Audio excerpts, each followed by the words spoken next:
आज आप दिल्ली दरबार आए हैं। दिल्ली दरबार अपने आप में पूरे डाल्टनगंज को समेटने के लिए तैयार है, क्योंकि गांधी उद्यान पार्क में दिल्ली दरबार जब से आया है रौनक बढ़ गई है।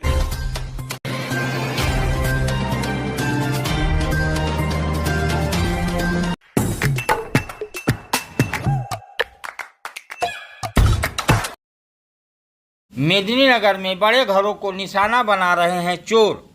पुलिस प्रशासन की गंभीरता पे उठने लगे हैं सवाल। चोरी की घटनाओं में लगातार होते इजाफा पर मेदिनीनगर वासियों में खासा आक्रोश है। राष्ट्रीय उच्च पथ पर स्थित रांची रोड रेड़मा में घनी आबादी के बीच स्थानीय प्रतिष्ठित परिवार के घरों को निशाना बनाए जाने पर पुलिस प्रशासन की विधि व्यवस्था पे लोगों ने उठाया सवाल। जब बीती रात सड़क किनारे स्थित राष्ट्रीय परशुराम युवा वाहिनी के प्रदेश अध्यक्ष देवेंद्र तिवारी के बड़े भाई सह प्रतिष्ठित ठेकेदार प्रदीप तिवारी के घर में चोरों ने लाखों के गहने हाथ साफ कर दिए। 2 मंजिला मकान पर चढ़कर खिड़की में लगे लोहे के ग्रिल खोलकर अज्ञात चोरों ने अलमीरा तोड़कर घटना को अंजाम दिया है।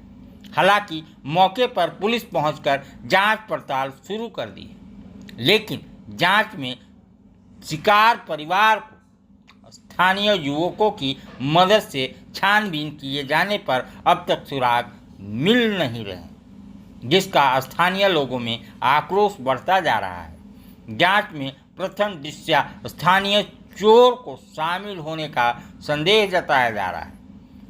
घटना का शिकार परिवार ने बताया कि चारों तरफ से सीसीटीवी कैमरा होने के बावजूद चोरों ने बड़ी सफाई से घटना को अंजाम दिया है।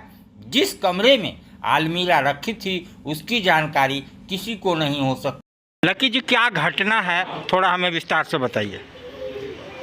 देखिए, अब ये समझ में आ रहा है कि जो पलामू का मुख्यालय है वहाँ पर बड़े घरों को निशाना बनाया जा रहा है। बड़े घर कहने का मतलब जो लगातार घटनाएं घट रही हैं, और अभी तक अगर कह सकते हैं कि जांच का मामला तो तकरीबन घटना से अब तक 12 घंटे से ज़्यादा समय गुजर चुका है, 15 घंटे हो चुके हैं, लेकिन अभी तक जांच में कुछ सामने नहीं आया है। जो चोरी की घटना है अगर उस पर आप केंद्रित होइएगा तो देखिएगा कि जरूर कहीं ना कहीं स्थानीय स्तर पर किसी न किसी की मिली भगत है, अन्यथा सुनियोजित तरीके से तय जगह पर घुसना और वो भी देखकर, जबकि बगल वाले कमरे में परिवार के सदस्य सोए हुए हैं, उन्हें भनक भी नहीं लगना, यानी कि पूरी तरह से ये सुनियोजित है। इनको पता है कोई न कोई जो मिला हुआ है जो इस घर से, क्योंकि इनका कहना है कि परिवार के सदस्य के अलावा बाहरी कोई भी व्यक्ति ऊपर नहीं जाता है। यानी कि अब प्रशासन को ये सचेत होना होगा। और अगर जिस तरह से घटनाएं लगातार बढ़ रही है, चोरी की घटनाएं, और जिस तरह से बाकी घटनाएं विधि व्यवस्था गड़बड़ा रहा है, जरूर पलामू पुलिस को इस मामले में सचेत होने की आवश्यकता है। हालांकि पुलिसिया कार्रवाई चल रही है, जांच पड़ताल चल रहा है। हमें विश्वास है पलामू पुलिस पर कि वो जल्द से जल्द इस मामले को सुलझाएगी और जो चोर हैं, जो अपराधी हैं, उनको पकड़ कर उनकी शिनाख्त करेगी, उनका चेहरा समाज के सामने लाएगी और समाज के सामने ला करके उन्हें दोषियों पर कार्रवाई करेगी। अगर कार्रवाई नहीं की जाती है तो मजबूरन राष्ट्रीय परशुराम युवा वाहिनी जिला मुख्यालय को सुरक्षित बनाए रखने के लिए कहीं न कहीं बड़े आंदोलन के रुख अख्तियार करेगी, क्योंकि हम अपने शहर को लूटते हुए नहीं देख सकते हैं। यह कदापि संभव नहीं है, क्योंकि जिस तरह से बड़े प्रतिष्ठित घरों को अगर निशाना बनाया जा रहा है, बड़े बड़े जब 25 लाख 30 लाख इस तरह से अगर चोरी होने लगेगी, आदमी का जमा पूंजी टूटने लगा, इससे शर्मनाक क्या हो सकता है। फिर सुरक्षा का ये मुद्दा है, ये सब क्यों है कि हम किसके भरोसे जी रहे हैं शहर में। और जिस तरह से घर में घुस करके चोरी हो रहा है, ये सीधा है कि पलामू पुलिस को पूरी तरह से अब सचेत होना होगा और अब जागना होगा और उस दिशा में, अन्यथा अगर शहरवासी उमड़ते हैं तो इसका खामियाजा प्रशासन को ही उठाना पड़ेगा और इसको सोचना होगा।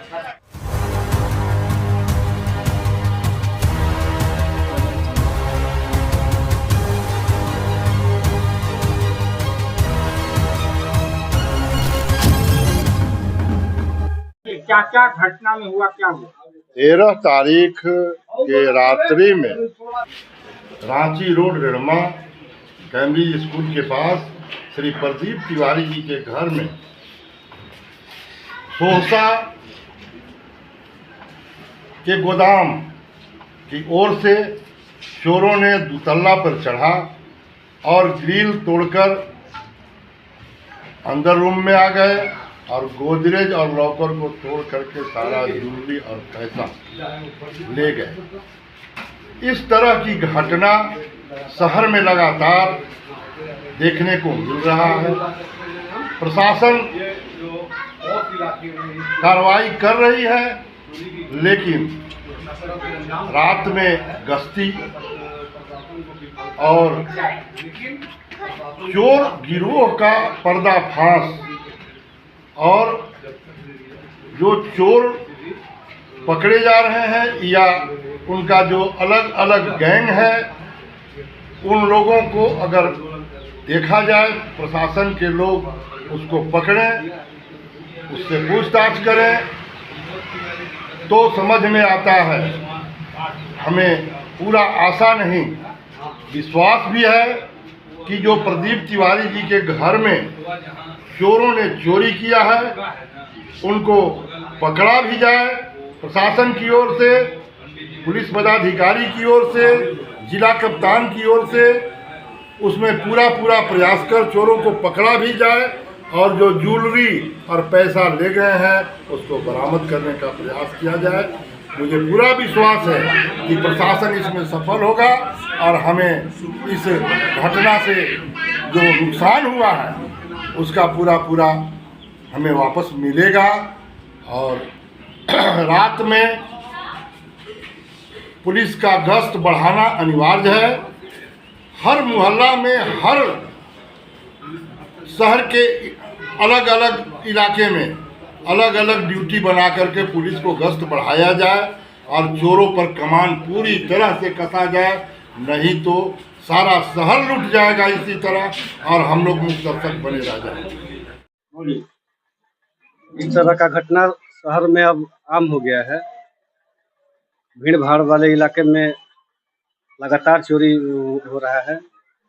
अभी हम फ्रंट पे गए थे, वहाँ पे देखे सारा सामान छितर बितर है और चोर बगल में बंटवारा भी किया है। 3 जगह बंटवारा हुआ है। मैं पुलिस प्रशासन से मांग करता हूँ कि इस पर जल्द से जल्द कार्रवाई करे और परशुराम सेना अगर कार्रवाई नहीं जल्द से जल्द अगर कार्रवाई न हो तो परशुराम सेना इसका निंदा करती है और बड़ा कार्रवाई कदम उठाएगी। पुलिस प्रशासन से अनुरोध है इस तरह की घटना को पुनरावृत्ति न हो और जल्द से जल्द कार्रवाई हो और जो भी क्षतिपूर्ति हुई है उसका भरपाई किया जाए। उसको जो भी चोरी हुआ है उसको की जाए, नहीं तो परशुराम युवा वाहिनी आंदोलन की रुख अपनाएगी। बार बार चोरी के घटना शहर में हो रही है, ये परशुराम युवा वाहिनी को बर्दाश्त नहीं होगा। रोड पर आंदोलन करने के लिए हम लोग तैयार हैं।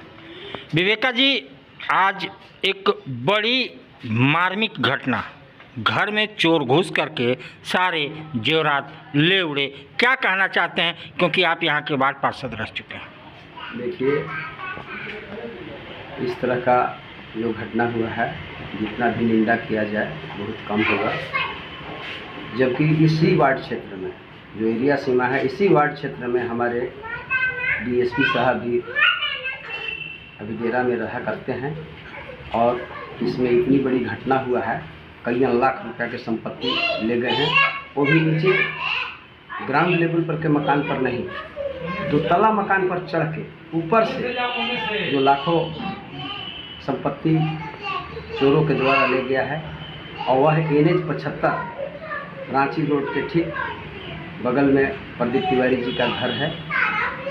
और ये हमें मैंने प्रशासन, पुलिस प्रशासन से हम कहना चाहेंगे एकदम एक टीम घोषित बना करके 5 सदस्यीय बनावें, 11 सदस्यीय बनावें और टीम घोषित करके पूरा, कोई बाहर का नहीं है, इसलिए कि आखिर जो भी चोर है उसको कैसे पता चला है कि इसी रूम में सारा सामान है, जेवरात है, वह उस रूम में ही इन किया है, खिड़की तोड़ करके, ग्रिल तोड़ करके, हटा के और अंदर से दरवाज़ा बंद करके और सामान को ले लिया। आखिर कोई जनवा इसमें है, तो हम चाहेंगे कि एक टीम गठित हो और सारे जो भी लोग इनके यहाँ आना जाना प्रतिदिन जिसको जानकारी हो, चाहे किसी भी प्रकार के नौकर चाकर चाहे जो भी लोग हों, इससे बारी बारी से गहन से पूछताछ किया जाए। और हमें लगता है कि इस तरह से अगर एग्रेसिव होकर के पुलिस प्रशासन काम करे तो इनका जो भी संपत्ति गया है वापस हो सकता है। इसलिए मैं एसपी साहब से मांग करूंगा कि इसका एक टीम गठन करें और इस पर गहराई से एक सूत्री लगातार जहां जहां अनेकों जगह सीसीटीवियां हैं सबको देख करके खोल करके पूरा जांच करके इसको जांच पड़ताल किया जाए और उसको पकड़ा जाए।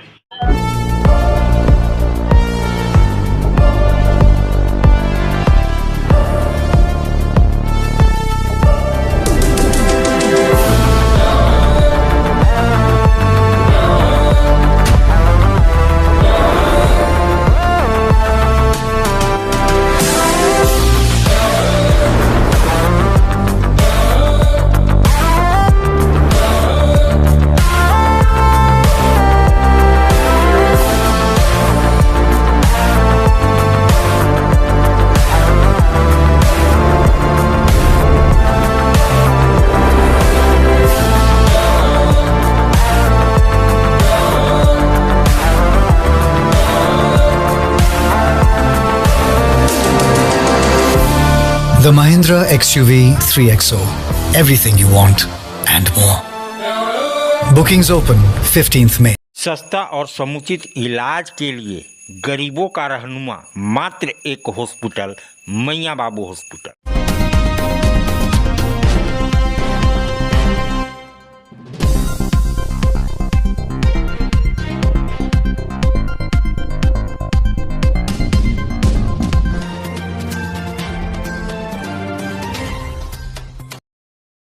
भाई बेटा तो एक ही है ना, कहाँ कहाँ भेजोगे उसे ये सब सीखने?